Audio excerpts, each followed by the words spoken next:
Everybody good for sound? Good. We're good? I think we're rolling. All right, good afternoon. I'm Lieutenant Ray Spencer, R-A-Y Spencer, S-P-E-N-C-E-R. I'm the homicide lieutenant with the Las Vegas Metropolitan Police Department. I'm here this afternoon to brief you on a homicide investigation that we are conducting in the far northwest part of the valley near the intersection of El Capitan and Durango. At about 8 o'clock this morning, officers responded to the report of a shooting that occurred at a residence directly behind me. And I stress that the details that I do give right now are preliminary because officers are still in the process of conducting interviews and speaking with various people inside the residence and neighbors. At about 8 a.m., we received a report that gunshots had been fired inside one of the houses again behind me. Officers arrived and they found a victim who was lying on the ground. He is a white male in his early 30s suffering from multiple gunshot wounds. The shooter was also inside the residence, who's a white female in her mid-50s. Upstairs in a bedroom was another female with a small 3-year-old child. So the relationship inside the residence is the owner of the residence had her daughter and grandchild at the residence when the ex-husband showed up for a supervised visitation. So that's the ex-husband of the daughter. The male went through the hour-long visitation with his child, and after the visitation, there was some type of disturbance downstairs between the victim and the shooter. At that point, multiple gunshots were heard upstairs by the daughter of the shooter, who then called 911.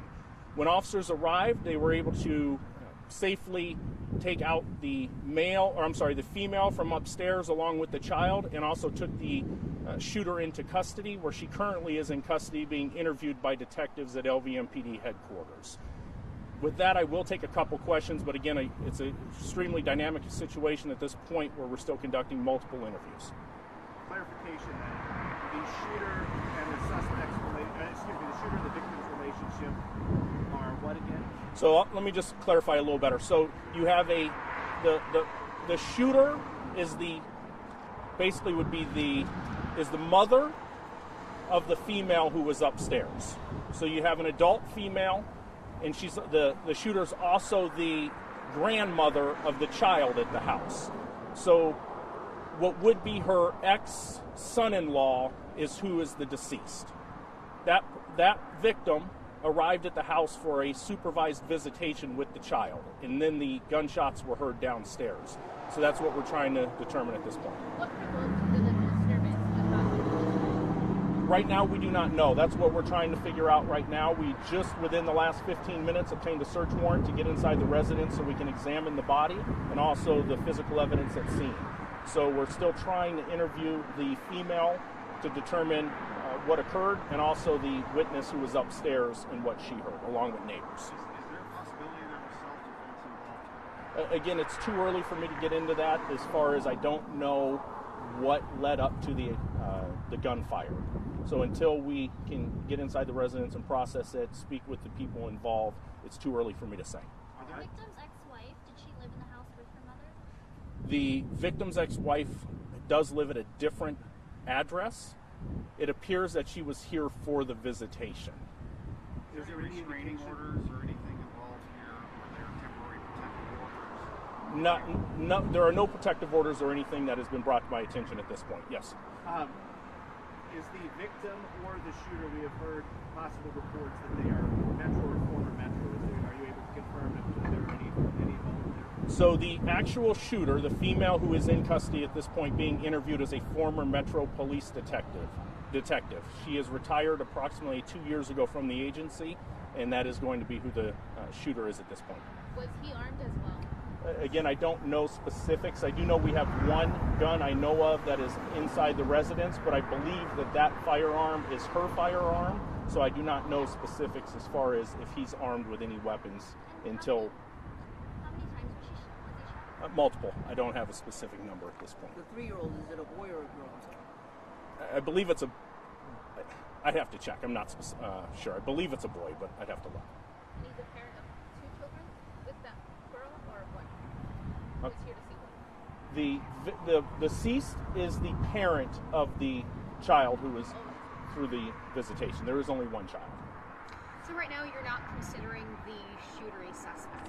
At this point, it's too early for me to give a statement on that. We're still in the preliminary stages of this investigation. Until we can analyze the evidence and conduct all the interviews, I can't make a determination on if charges are going to be filed or what the outcome is going to be.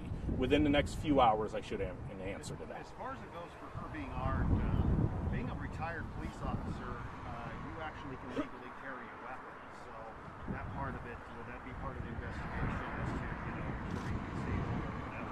So just to clarify, her being a retired police officer is no different than any other person inside their home.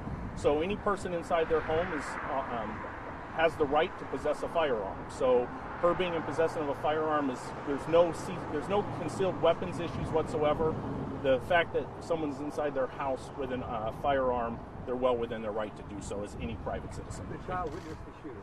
No, the child and the mother of the child were upstairs. So the only people downstairs is the victim and the shooter. Did he ever get to see the child, or did this unfold prior to him even seeing the child? Yes, he had seen the child. It concluded the hour visitation when this incident occurred. Was he a resident here? Why they met here, I don't know the specifics as far as why they met here. So with that, I'll take one more question. Is he resident here from Las Vegas? Did he ever live in this house before? He is a resident here of Las Vegas. As far as I don't know if he lived in the residence before. So within the next couple hours, I should have a little bit more information as far as what the outcome of this investigation will be. And at that point, I can share it with that. Come back out here and see us. Yes. Is it going to be another press conference? Again, I'll come out in the next within the next couple hours and just update you on what the final status of the investigation will be. Yeah,